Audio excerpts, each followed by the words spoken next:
घर में पति पत्नी और छोटे से बच्चे रहते हैं। ये पति क्या है, खेत में काम करने के लिए जाते हैं। ये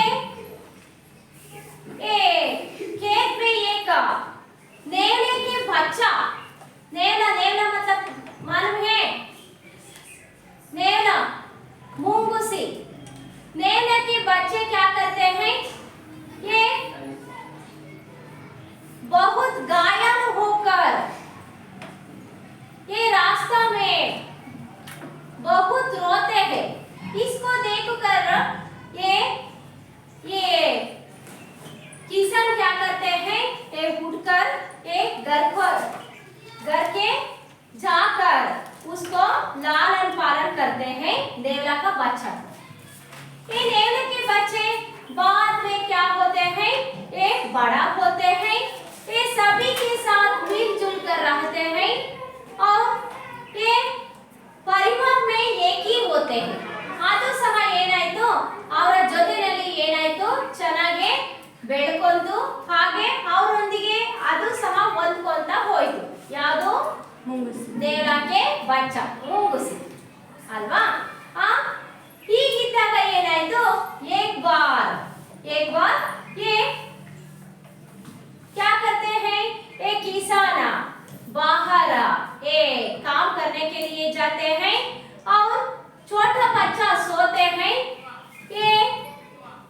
और ये स्त्री क्या करते हैं, ये बाजार जाने के लिए जाते हैं। इसके बीच ये बच्चे के देखने के लिए नेवला के बोलते हैं, ಏನೋ ಆ ಮಗುವನ್ನ ನೋಡ್ಕೊಳ್ಳೋದಕ್ಕೆ ಅಂತ ಏನ್ ಮಾಡ್ತಾರೆ, ಅವರು ಯಾರಿಗೆ ಹೇಳ್ತಾರೆ, ನೇವಲಾಗೆ ಹೇಳ್ಬಿಟ್ಟು ಇಬ್ರು ಏನೋ ಕೆಲಸಕ್ಕೆ ಹೊರಟೋಗ್ಬಿಡ್ತಾರೆ। ये क्या करते हैं, नेवला ये बच्चे सोते हैं, ये अंदर से एक सांप आते हैं, ಹೊರಗಡೆಯಿಂದ ಏನೋ सांप मतलब क्या, हाव बरुते। ये नेवला के लिए बहुत घबरा होते हैं। बच्चों के लिए क्या करते हैं, ये ಮಾಡುತ್ತೋ ಅಂತ ಏನಾಗುತ್ತೆ, ತುಂಬಾ ಭಯ ಆಗುತ್ತೆ। ये नेवला क्या करते हैं, ये झगड़ा करते हैं। ये याद जೊತೆಲಿ सांप और नेवला ये दोनों झगड़ा करते हैं। ये नेवला के मुंह ये रक्त से होते हैं, ಏನೋ ಅದರ ಮೂಗೆಲ್ಲ ಏನಾಗುತ್ತೆ, ರಕ್ತದಿಂದ ಮುಳುಗೋಗ್ಬಿಡುತ್ತೆ। ये नेवला क्या करते हैं, सांप को मरते हैं, सांप ना ಸಾಯಿಸ್ಬಿಡುತ್ತೆ। ಸಾಯಿಸಿದ ಮೇಲೆ ಏನು ಮಾಡುತ್ತೆ, बच्चे सोते हैं, बच्चे मात्र होगो ಏನೋ मलगे इरुत्ते। ये घर के अंदर क्या कौन आते हैं, स्त्री आते हैं। ये नेवला के मुख को देखते हैं, ಅದರ ಮುಖವನ್ನ ನೋಡ್ತಾಳೆ ಅವಳು। ये ಪಕ್ಕದಲ್ಲಿ ಬಿದ್ದಿರ್ತಕ್ಕಂತ ಹಾವನ್ನ ನೋಡೋದಿಲ್ಲ। नेवला के क्या करते हैं, मेरा बच्चे को मरते हैं, ನನ್ನ ಮಗುವನ್ನ ಕಳೆದು ಬಿಟ್ಟಿದೆ, ಏನೋ ಮಾಡಿದೆ ಅಂತ ಏನು ಮಾಡ್ತಾಳೆ, ಅದನ್ನ ಏನು ಮಾಡ್ತಾಳೆ, ಸಾಯಿಸ್ಬಿಡ್ತಾಳೆ। ಈಗ ಆಮೇಲೆ ಸಾಯಿಸಾದ್ಮೇಲೆ ಏನು ಮಾಡ್ತಾಳೆ, ಅಲ್ಲಿ ಇರ್ತಕ್ಕಂತ ಪಕ್ಕದಲ್ಲಿ ಬಿದ್ದಿರ್ತಕ್ಕಂತ ಹಾವನ್ನ ನೋಡ್ತಾಳೆ। ಮಗು ಏನಾಗಿರುತ್ತೆ, ಹಾಗೆ ಮಲಗಿರುತ್ತೆ। ये सभी क्या है, ये उसके बाद क्या करते हैं, बहुत रोते हैं। ये स्त्री ತುಂಬಾ ಅಳ್ತಾಳೆ, ಅಯ್ಯೋ ನನ್ನ ಮಗುವನ್ನ ಅದು ರಕ್ಷಣೆ ಮಾಡಿದೆ ಅಲ್ವಾ, ಹಾವಿನಿಂದ ರಕ್ಷಣೆ ಮಾಡಿದೆ ಅಂತ ಮೋಸ ಏನೋ ಅಂತ ಒಂದು ಮುಂಗ್ಸಿಯನ್ನ ನೇವಲನ ನಾನು ಸಾಯಿಸ್ಬಿಟ್ನಲ್ಲ ಅಂತ ಏನ್ ಮಾಡ್ತಾಳೆ, ತುಂಬಾ ಬೇಜಾರು ಮಾಡ್ಕೊಂತಾಳೆ। ಹಾಗಾಗಿ ನಾವೇನ್ ಮಾಡ್ಬೇಕು, एक बार सोचकर क्या करना चाहिए, काम करना चाहिए ಅಲ್ವಾ। ನಾವು ಯೋಚಿಸ್ಬಿಟ್ಟು ಕೆಲಸವನ್ನ ಮಾಡಬೇಕು ಅಲ್ವಾ। ये क्या करते हैं आपके इस ये कहानी के आशय क्या है, कहानी से आप क्या सीख सकते हैं, मालूम हो कहानी, ಅರ್ಥ ಆಯ್ತಾ ಕತೆ? ಇದು ಕಥೆಯಿಂದ ಏನು ಅರ್ಥ ಆಯ್ತು ನಿಮಗೆ?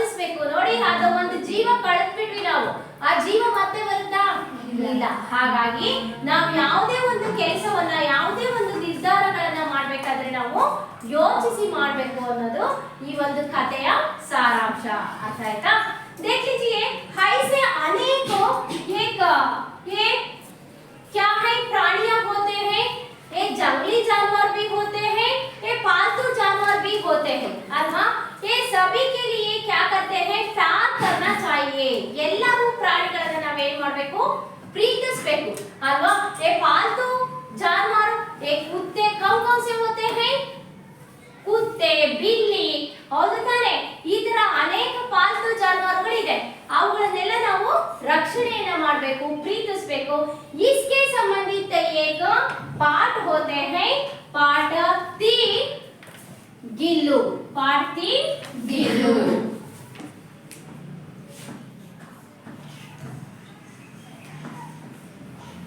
गिल्लू ये पाठ के विधा क्या है रेखा चित्र विधा रेखा चित्र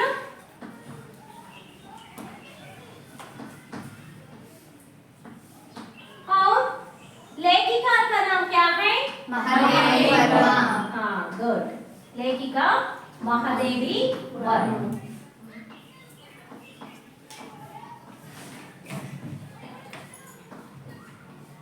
देख लीजिए लेखिका ये स्त्रीलिंग रूप उसके पुल्लिंग रूप क्या है सहारा जी बताइए लेखिका के पुल्लिंग रूप क्या है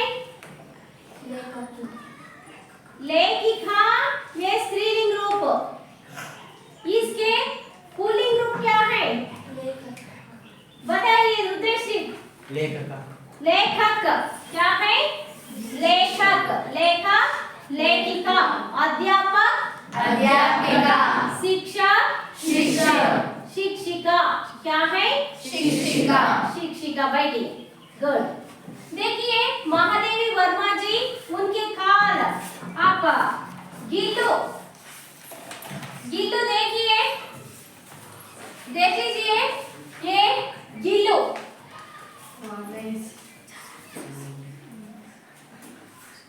ಗಿಲ್ಲು ಅಂದ್ರೆ ಏನು ಗಿಲ್ಹರಿ ಅಂದ್ರೆ ಹಳಿಲು अಳಿಲಿನ ಮರಿ हाँ ಗಿಲ್ಹರಿ ಅಂದ್ರೆ ಹಳಿಲು ये देखिए गिलहरी को ನೋಡಿದಿರಾ ಗಿಲ್ಹರಿನಾ ये देखिए ये गिलहरी ಇದು ಗಿಲ್ಹರಿ महादेवी वर्मा जी उसके प्यार से गिल्लू कहते हैं ಈ ಗಿಲ್ಹರಿನ ಏನ್ ಮಾಡ್ತಾ ಇದ್ರು ಅವರು ಪ್ರೀತಿಯಿಂದ ಗಿಲ್ಲು ಅಂತ ಕರೀತಾ ಇದ್ರು अर्थ आएगा देख लीजिए आइए पाठ को लिए ये लेखिका का परिचय देखना चाहिए पहले लेखिका का परिचय महादेवी वर्मा महादेवी वर्मा जी विश्व स्तर की कवयित्री हैं उन्हें आधुनिक मीरा भी कहा जाता है उनका जन्म 24 मई 1907 को फर्रुखाबाद में हुआ उनके पिता गोविंद प्रसाद वर्मा और माता हेमा रानी थी पाठ को देख लीजिए उन्होंने प्रयाग के विश्वविद्यालय से संस्कृत में एमए उपाधि प्राप्त कर प्रयाग के महिला विद्यापीठ में प्रधानाध्यापिका का पद संभाला महादेवी वर्मा जी ने गद्य और पद्य दोनों की रचना की है इनकी प्रमुख रचनाएं हैं यामा संध्या गीत दीपशिखा नीरज निहार अतीत के चलचित्र स्मृति की रेखाएं पद के साथी मेरा परिवार श्रृंखला की गड़िया आदि महादेवी वर्मा जी को सेक्सेरिया पुरस्कार मंगल प्रसाद द्विवेदी पदक आदि अनेक पुरस्कार प्राप्त है उनकी यामा के लिए ज्ञानपीठ पुरस्कार प्राप्त है इस महान रचनाकार का निधन सितंबर 1900 कितना 1987 में उनके देहांत हुआ। ये काल कहाँ से कहा था? काल 1900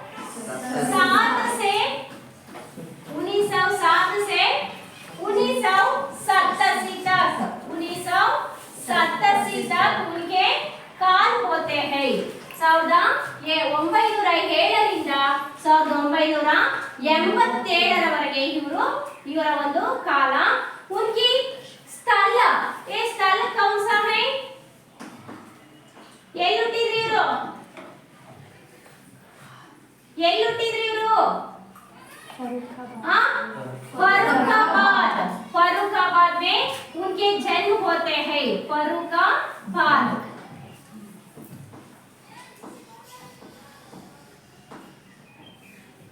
उनके रचना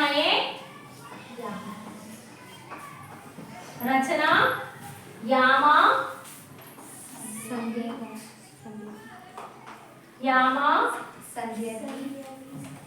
संध्या गीत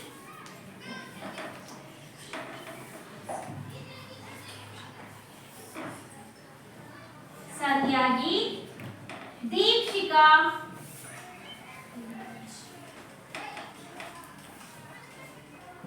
ಆದಿ ಈ ರೀತಿಯಾಗಿ ಅನೇಕ ಕೃತಿಗಳನ್ನ ಅವರು ರಚಿಸಿದ್ದಾರೆ ये आधुनिक मीरा भी कहा जाते हैं आधुनिक मीरा अंडरलाइन कीजिए अंडरलाइन ಮಾಡ್ಕೊಂಡ್ರೆ आधुनिक मीरा हां देख लीजिए वर्मा जी की विश्व स्तर की कवयित्री होते हैं ಹಾಗೆ आधुनिक मीरा भी कहा जाता है ಇವರು ವಿಶ್ವದಲ್ಲಿಯೇ ಒಂದು ಹೆಸರನ್ನ ಮಾಡಿರ್ತಕ್ಕಂತ ಹಿಂದಿ ಸಾಹಿತ್ಯದಲ್ಲಿ ಇವರು ಜನಪ್ರಿಯರಾಗಿರ್ತಕ್ಕಂತ ಏನು ಕವಿಯತ್ರಿ ಆಗಿದ್ದಾರೆ लेखिक ಆಗಿದ್ದಾರೆ आधुनिक मीरा भी कहा जाता है ये 24 मार्च 1907 में उनके जन्म होते हैं 24 मार्च 1907 ರಲ್ಲಿ ಇವರು ಜನಿಸುತ್ತಾರೆ कहां ಎಲ್ಲಿ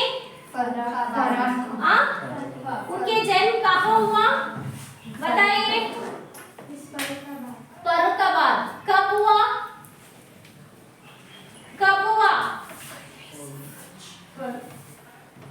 एस्टली हाँ इसी में बताइए संजो बताओ 1907 दिनांक 24 मार्च 1907 में उनके जन्म होते हैं और ये फर्रुखाबाद में उनके जन्म होते हैं उन्होंने गोविंद प्रसाद वर्मा उनके पिता होते हैं और माता हेमा रानी होते हैं रक्षिता जी बताइए पिता का नाम क्या है माता का नाम क्या है पिता का नाम गोविंद प्रसाद ओके माता का नाम हेमा रानी माता और पिता गोविंद प्रसाद होते हैं उन्होंने प्रयाग के विश्वविद्यालय में संस्कृत में एमए उपाधि प्राप्त किए गए हैं और महिला विद्यापीठ में प्रधानाध्यापिका के नाम कार्य कर रहे हैं ಏನು ಪ್ರಧಾನಾಧ್ಯಾಪಕರಾಗಿಯೂ ಸಹ ಸೇವೆಯನ್ನು ಸಲ್ಲಿಸಿದ್ದಾರೆ के महादेवी वर्मा जी ने गद्य और पद्य दोनों की रचना की है गद्य पद्य ಎರಡನ್ನೂ ಸಹ ಬರೆದಿದ್ದಾರೆ ये यामा कृति के लिए ज्ञानपीठ पुरस्कार भी प्राप्त किए गए हैं ये कौन से कृति के लिए ज्ञानपीठ पुरस्कार मिलते हैं यामा कृति के लिए ये संध्या गीत दीपशिखा नीरज निहार आदित्य के चलचित्र स्मृति की रेखाएं पद के साथी मेरा परिवार श्रृंखला की गड़िया ये सभी क्या है उनके रचना होते हैं अर्थ आಯ್ತಾ ಇವುಗಳನ್ನೆಲ್ಲ ಅವರು ಬರೆದಿದ್ದಾರೆ वर्मा जी को सेक्सेरिया मंगल प्रसाद द्विवेदी पदक एक दो एक तीन अंडरलाइन कीजिए ये सभी क्या है ऊपर ये क्या है पुरस्कार ಇವೆಲ್ಲವೂ ಸಹ ಏನು ಅವರಿಗೆ ಸಿಕ್ಕಿರ್ತಕ್ಕಂತ ಪ್ರಶಸ್ತಿಗಳು आदि अनेक पुरस्कार मिलते हैं और उनके यामा के लिए ज्ञानपीठ पुरस्कार भी प्राप्त किए गए हैं अंडरलाइन कीजिए यामा कृति के लिए ये क्या है ज्ञानपीठ पुरस्कार भी मिला है मालूम हुआ लेखिका का परिचय मेघराज जी लेखक का नाम क्या है गिल्लू पाठ के लेखक का नाम क्या है महादेवी वर्मा उनके जन्म कहाँ और कब हुआ बैठिए उनके जन्म कब और कहाँ हुआ तनो? 24 मार्च सन 1907 1907 फरुखाबाद में जन्म हुआ। बैठे। उनके कौन से कृति के लिए ज्ञानपीठ वेदवती ज्ञानपीठ पुरस्कार मिला? यामा के लिए कृति की ज्ञानपीठ यामा कृति के लिए ज्ञानपीठ प्रशस्ति मिलते हैं। Very good. देख लीजिए, ये सभी लेखिका का परिचय होते हैं। पाठ के आशय को देख लीजिए। पाठ का आशय कहा सकता है कि पशु पक्षी भावहीन प्राणी है। वे भी हमारी तरह कभी खबर हमसे भी अधिक भावानुकूल विचारवान और सर्वोदय व्यवहार करते हैं। महादेवी वर्ग ने एक छोटा सा जीव पाठ को देख लीजिए। जीव गिलहरी के बच्चे का रेखांकन कर प्राणी जगत की मानव सहज जीवन शैली का प्रभावशाली चित्रण किया है। आज के संदर्भ में जहां मानव के स्वार्थ के कारण पशु पक्षी की जातियां लुप्त होती जा रही है, वहां महादेवी वर्म जी का यहाँ संस्मरण उनकी रक्षा करने और उनके प्रति प्रेम भाव जगाने की दिशा में एक सार्थक प्रयत्न सिद्ध होता है। ये मानव स्वार्थ के लिए ये सभी पशु पक्षियों के लिए भावन होते हैं, ये विचारवान होते हैं, ये बुद्धि होते हैं। अर्थात सभी ಪ್ರಾಣಿ ಪಶುಗಳಿಗೆ ಅಲ್ವಾ ಎಲ್ಲ ಪ್ರಾಣಿ ಪಶುಗಳಿಗೆ ಏನಿರುತ್ತೆ ವಿಚಾರ ಮಾಡತಕ್ಕಂತ ಶಕ್ತಿ ಇರುತ್ತೆ, ಭಾವನೆಗಳಿರುತ್ತೆ ಮತ್ತೆ ಬುದ್ಧಿನೂ ಇರುತ್ತೆ। ಹಾಗಾಗಿ ये क्या है ಅವು ನಮ್ಮ ಬಗ್ಗೆನೂ ವಿಚಾರ ಮಾಡ್ತವೆ ಅನ್ನೋದನ್ನ ನಾವು ತಿಳ್ಕೋಬೇಕು। ಹಾಗೆ ये क्या होते हैं आज मानव के स्वार्थ के लिए क्या होते हैं लुप्त होते हैं। ಇವತ್ತು ಮಾನವ ತನ್ನ ಸ್ವಾರ್ಥಕ್ಕಾಗಿ ಏನು ಇವತ್ತು ಅವನ ಹಾಳು ಮಾಡ್ತಾ ಇದ್ದಾನೆ, ಹೌದು ತಾನೆ? ಇವತ್ತು ಪ್ರಾಣಿ ಸಂಕುಲನ ಏನಾಗ್ತಾ ಇದೆ, ನಶಿಸಿ ಹೋಗಿದೆ। ಎಷ್ಟೋ ಪ್ರಾಣಿಗಳು ನಮಗೆ ಇವತ್ತು ಚಿತ್ರಗಳಲ್ಲಿ ನೋಡ್ತಾ ಇದೀವಿ ಅಷ್ಟೇ ಅಲ್ವಾ? ಎಷ್ಟೋ ನೋಡಿ ಡೈನೋಸಾರ್ಗಳಂತಹ ಅನೇಕ ಪ್ರಾಣಿಗಳು ಇವತ್ತು ನೋಡಿ, ಒಂದು ಕಾಗೆಗಳಾಗಲಿ ಇವತ್ತು ಎಷ್ಟು ಮೊದಲೆಲ್ಲ ಎಷ್ಟೊಂದು ಇರ್ತಾ ಇದ್ವು, ಇವತ್ತು ಇಲ್ವೇ ಇಲ್ಲ। ಅಂದ್ರೆ ಲುಪ್ತ್ ಮತಕ್ಕೆ ಕ್ಷೀಣಿಸ್ತಾ ಇರೋದು, ನಶಿಸಿ ಹೋಗ್ತಾ ಇರೋದನ್ನ ನಾವು ಕಾಣ್ತಾ ಇದೀವಿ। इसलिए उनके संस्मरण एक रचना होते हैं। इसमें क्या करते हैं, ये पशु पक्षियों के लिए एक कैसे भावना होते हैं, उनके प्रति कैसे प्रेम होते हैं ಎಂಬುದನ್ನ ಇವರು ಸಂಸ್ಮರಣ ಎಂಬ ಒಂದು ಏನು ರಚನೆಯಲ್ಲಿ ಅವರು ತಿಳಿಸ್ತಾ ಹೋಗಿದಾರಂತೆ। इसके बारे में एक पाठ होते हैं ಗಿಲ್ಲು ಪ್ರಾಣಿ। ಅವರು ಸಹ ಒಂದು ಚಿಕ್ಕದಾಗಿರ್ತಕ್ಕಂಥ ಜೀವಿಯನ್ನ ಅವರು ಸಹ ಸಾಕ್ತಾರೆ, ಅದರ ಬಗ್ಗೆ ಯಾವ ರೀತಿ ಪ್ರೀತಿಯನ್ನ ಅವರು ತೋರಿಸ್ತಾರೆ, ಅದು ಸಹ ಯಾವ ರೀತಿ ಒಂದು ಭಾವನೆಗಳನ್ನ ಇವರ ಮೇಲೆ ಹೊಂದಿರುತ್ತೆ ಅನ್ನೋದೇ ಈ ಒಂದು ಪಾಠ। ಅರ್ಥ ಆಯ್ತಾ? ನಾವು ಎಷ್ಟು ಪ್ರೀತಿ ಕೊಡ್ತೀವೋ ಅದರ 2ರಷ್ಟು ಪ್ರೀತಿಯನ್ನ ಪ್ರಾಣಿಗಳು ಸಹ ನಮ್ಮ ಬಗ್ಗೆ ತೋರಿಸ್ತವೆ ಅನ್ನೋದಕ್ಕೆ ಈ ಚಿಕ್ಕದಾಗಿರ್ತಕ್ಕಂಥ ಒಂದು ಪಾಠ ನಮಗೆ ನಿದರ್ಶನವಾಗಿದೆ। अर्थ आएगा? देख लीजिए गिल्लू क्या है, गिल्लू। इस पाठ से स्नेह भाव तथा प्राणी दया की सीख मिलती है। अंडरलाइन कीजिए, ये क्या सीख मिलती है, एक अंक के प्रश्न होते हैं। गिल्लू पाठ से आपको क्या सीख मिलती है ಅನ್ನೋದು ಒಂದು ಅಂಕದ ಪ್ರಶ್ನೆಗೆ ಕೇಳ್ತಿರ್ತಾರೆ। ಹಾಗಾಗಿ ಅದನ್ನ ಅಂಡರ್ಲೈನ್ ಮಾಡ್ಕೊಳ್ಳಿ। क्या सीख मिलती है यह पाठ से? बताइए क्या सीख मिलती है? चलो। स्नेह भाव तथा प्राणी दया की सीख मिलती है। Very good. स्नेह भाव तथा प्राणी दया की सीख मिलती है।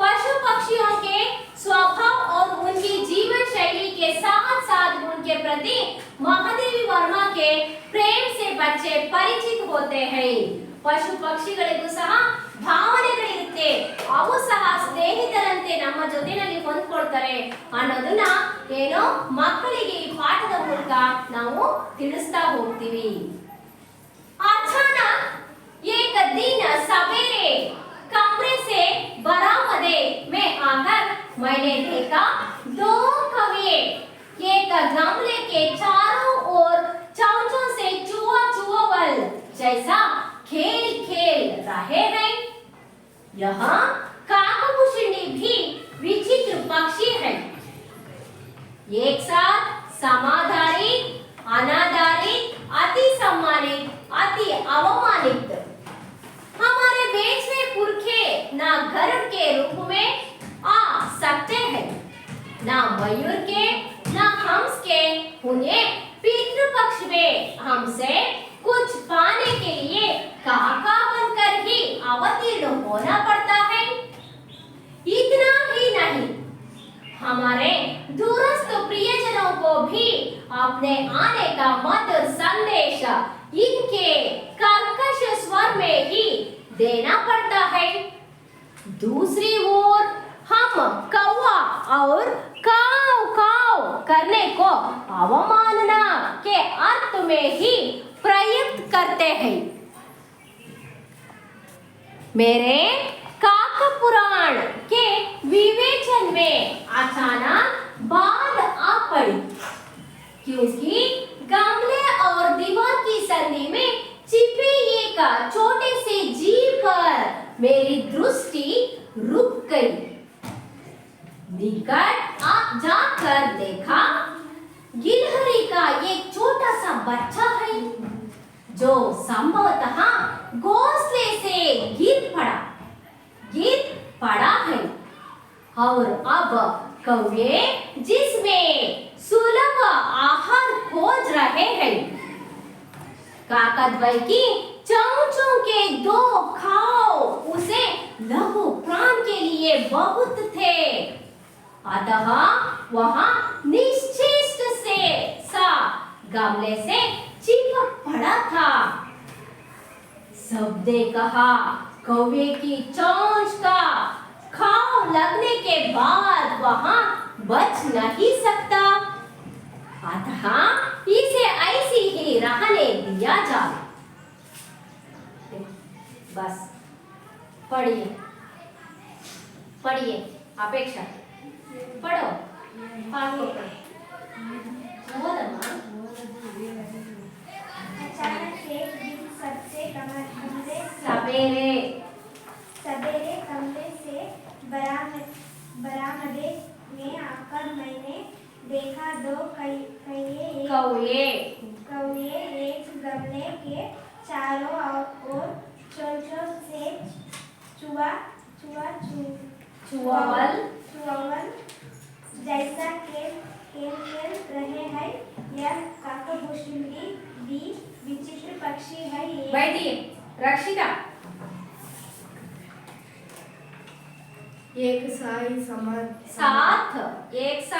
एक साथ समाधारित अनाधारित अति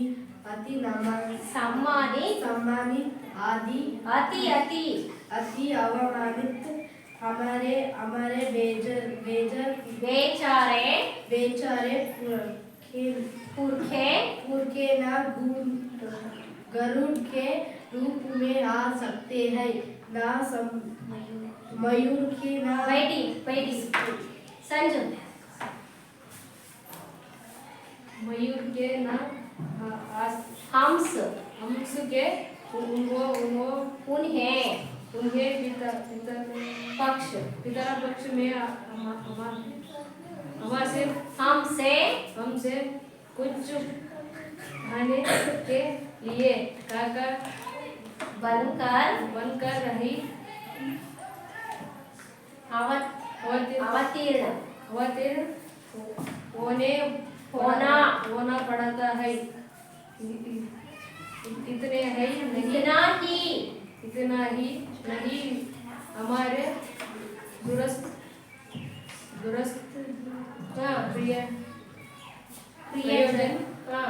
प्रियजन की भी प्रियजनों को भी अपने आने का मधुर संदेश इसके इनके इनके कर्कश स्वर में ही देना पड़ता है। बैठिए देख लीजिए इसके संबंधित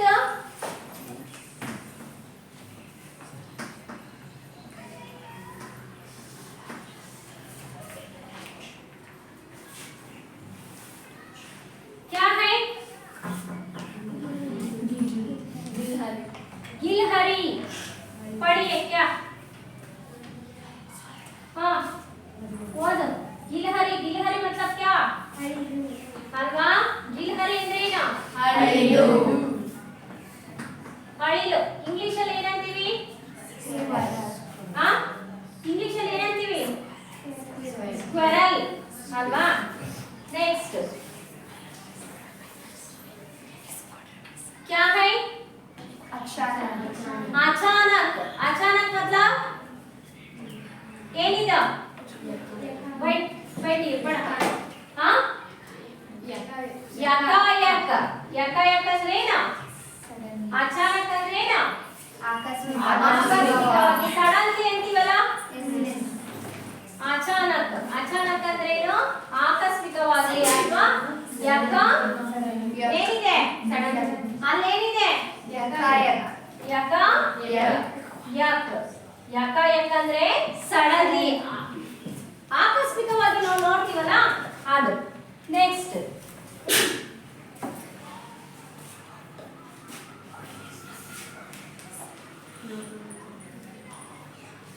क्या ಏನಿದೆ ಅದರಲ್ಲಿ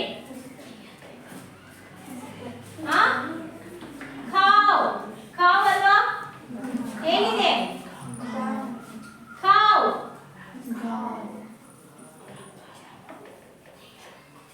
ಏನಿದು घाव गाना घाव ಏನದು ಜಖಂ ಏನು ಜಖಂ ಅಂತಂದ್ರೆ ಅಪ್ಪಚ್ಚಿ ಆಗಿರುತ್ತಲ್ಲ ಅದು ಅರ್ಥ ಆಯ್ತಾ ಅಂದ್ರೆ ಆ ಒಂದು ಹಳಗಿನ ಮರಿ ಏನಾಗಿತ್ತು ಜಖಂ ಆಗಿತ್ತು ಅಂತ ನೆಕ್ಸ್ಟ್ ಇದೇನಿದು ಕಾಣಿಸ್ತಿದ್ಯಾ क्या है गमला मतलब पौधे लगने का बर्तन पॉट ಅಂತ ಕರೀತೀವಲ್ಲ ಅದು ಗಮಲ ಅಂತಂದ್ರೇನು ಪೌಧೆ ಗಮಲ ಪಾಟ್ ಪೌಧೆ ಅಂದ್ರೇನು पेड़ पौधे अंद्रेना पाट अल्ल पौधा अंद्रेना गिಡ पेड़ ಅಂದ್ರೆ ಮರ ಅಲ್ವಾ ಪೇಡ್ ಪೌಧ ನಾವು ಮರಗಳನ್ನ ಗಿಡಗಳನ್ನ ಹಾಕ್ತಿವಲ್ಲ ಆ ಪಾಟ್ ನೆಕ್ಸ್ಟ್ ಹೌಲೇಸೆ ಅಂದ್ರೆ धीरे से निधानವಾಗಿ ಕಾಂಚ್ मतलब क्या ಶೀಶದ ರೀತಿಯಲ್ಲಿ ಇರತಕ್ಕಂತ ಕಣ್ಣುಗಳು ಹಾಗೆ ಚುನ್ನಟ್ क्या है चुन्नट सिलवट चुन्नट मतलब सिलवट आता है ना देख लीजिए ये सभी शब्द होते हैं देखो इसके संबंधित आप कुछ ना कुछ प्रश्न पूछती हो आप उत्तर बोलिए ये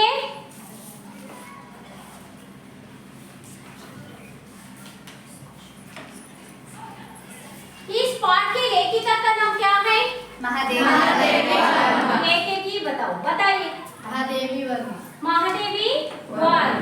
ये इस पाठ की विधा क्या है इस पाठ की विधा क्या है एक मार्क की ये ಒಂದು ಅಂಕದ ಪ್ರಶ್ನೆಗಳಿಗೆ ಇವೆಲ್ಲ ಬರ್ತವೆ ಅರ್ಥ ಆಯ್ತಾ ಅನುರೂಪದಲ್ಲಿ ಕೇಳ್ತಾ ಇರ್ತಾರೆ ರೇಖಾಚಿತ್ರ पाठ की विधा क्या है रेखाचित्र पाठ का लेखिका का नाम क्या है महादेवी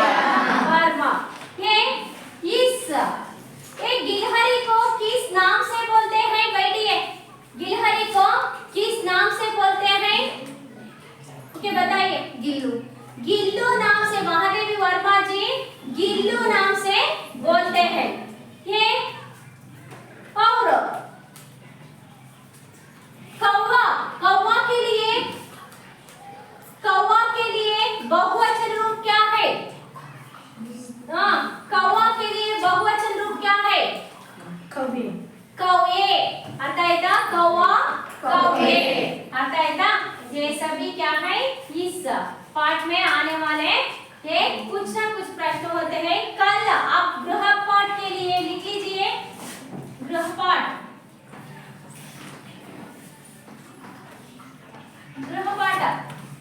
ಅರ್ಥ ಆಯ್ತಾ? ಪಾಠ ನಾಳೆ ಓದ್ಕೊಂಡು ಬರಬೇಕು और उसके साथ साथ ये प्रश्न आप लिख लीजिए। अर्थ आएगा? लिखकर आइए। ये पहले प्रश्न गिलहरी के बच्चा कहाँ पड़ा था? गिलहरी के बच्चा कहाँ पड़ा था?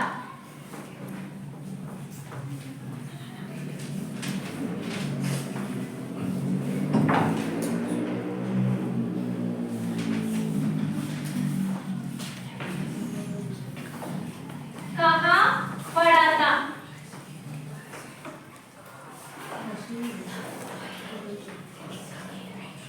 और ए गिलहरी के आप पुस्तक में टिक लीजिए। लेखिका ने गिल्लों के खावों पर क्या लगाया? आप पढ़कर आप लिख लीजिए।